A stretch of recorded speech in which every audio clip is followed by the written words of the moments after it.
బాగుపడుతుంది. వారికి ఓపిక ఉంది, వయసు ఉంది, ఇంకా 20 ఏళ్ళు రాష్ట్రానికి నాయకత్వం వహించేటువంటి ఓపిక వారికి ఉంది. అటువంటి వారిని మనం ప్రోత్సహించాలి. మాకేం అవసరం లేదు, మా వయసు అయిపోయింది, మేమే ఇంకా పదవుల కోసం దానికోసం దీనికోసం కాదు. పనిచేసేటువంటి నాయకులు మనం సమర్థించాలి గట్టిగా మనస్ఫూర్తిగా ఉద్దేశంతో వారి వెంబడి ఈరోజు నేను ఇచ్చింది కేసీఆర్ కాదంటే కదా నువ్వు చేసేది. నేను చెప్తున్నా కేసీఆర్ ఇచ్చిందని జరిగింది అని గంట పద చెప్తున్నాను. ఎవడు నాకు చెప్పాల్సిన అవసరం లేదు, నేనే సాక్ష్యం. అన్నం పెట్టుడు మరుస్తున్నా కష్టం కదా. అయితే రాజకీయ పరిణామాల వల్ల కొంతమంది దౌర్భాగ్యాలు చేసినటువంటి బాధల వల్ల నేను కొంత నిర్ణయం తీసుకుని మారాల్సి వచ్చింది. అన్ని హామీస్తున్నా 6 మాసాల లోపల పూర్తి చేస్తా అన్నాడు. ఇవన్నీ సరే, కండువ కప్పుకున్నా. ఆ కండువ కూడా జాతీయ కండువ కప్పుకున్నా. నయమైంది. ఈ కోర్టు కేసులు ఉన్నాయి ఇప్పుడు మా మీద కోర్టు కేసులు నడుస్తున్నాయి. అరే చేతి గుట్టు కండువ కప్పుకోలేదు బాబు, ఇందిరమ్మ బొమ్మతో కప్పుకోలేదు, జాతీయ కండువ మోదీ కూడా కప్పుకోలేడు ప్రధానమంత్రి, అది కప్పుకోరా చెప్పిన. సరే, ఆ కథ వేరు లీగల్ గా.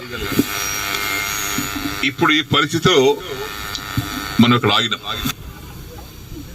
దానికి కొంతమంది రకరకాలుగా మాట్లాడుతాం. తర్వాత మొన్న నవంబర్ 7 తారీఖు నాడు సీఎం గారింటికి మీటింగ్ అయితే పోయినా. అందరు ఎమ్మెల్యేలకు మాట్లాడుతుంటే మాకు కూడా తెలిసిండు. అది ఫిరాయింపుదారుల ఎమ్మెల్యే మీటింగ్ పెడితే అందరం పోయినాం. మీటింగ్ అయినాక విడివిడిగా మాట్లాడిపోయినాం. పొంగులేటి శ్రీనివాస్ రెడ్డి కూర్చున్నాడు, బట్టివి కూర్చున్నాడు ఆయన పొలిటికల్ ఆ ఛాంబర్లో. నేను పోయి శ్రీనివాస్ రెడ్డి రేవంత్ రెడ్డి గారు లేచాడు, కూర్చోసేనని అన్నాడు. ఒకటి అడిగితే సమాధానం చెప్పినా కూర్చుంటా అన్నా.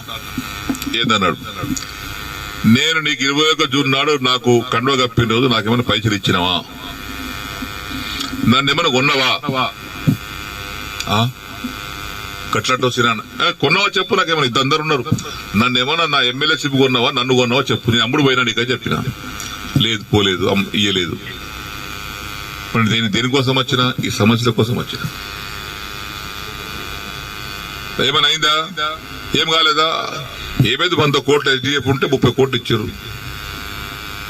తర్వాత బంద్. దగ్గర 70 కోట్లు డబుల్ బెడ్రూమ్ ఉంటే 20 కోట్లు ఇచ్చి, 25 కోట్లు ఇచ్చి, 45 కోట్లు ఇవ్వాలి. బంద్. పనులన్నీ పేమెంట్ లేక ఆగిపోతున్నాయి. ఆ కాంట్రాక్ట్ పని చేయమంటే పేమెంట్ ఇవ్వమని అంటున్నాడు. దవాఖాన బాన్సుడు బంద్ అయింది, కోర్టు దవాఖాన బంద్ అయింది. సిద్ధపరిచారు వారి కాంట్రాక్ట్ 40 కోట్లు ఇవ్వాలి, వాడు బంద్ చేసిండు. మరి వీటి కోసం వచ్చినాయి కదా నేను.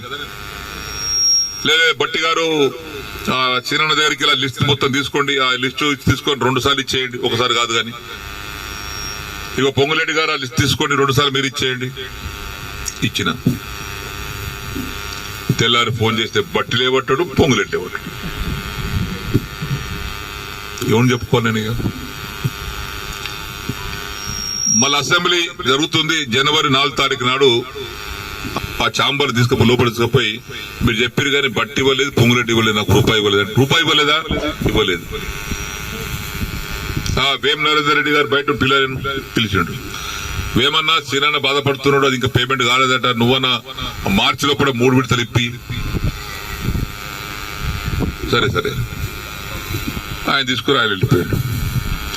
తెల్లారు వేం నరేందర్ ఫోన్ చేస్తే ఆయన లేపడు.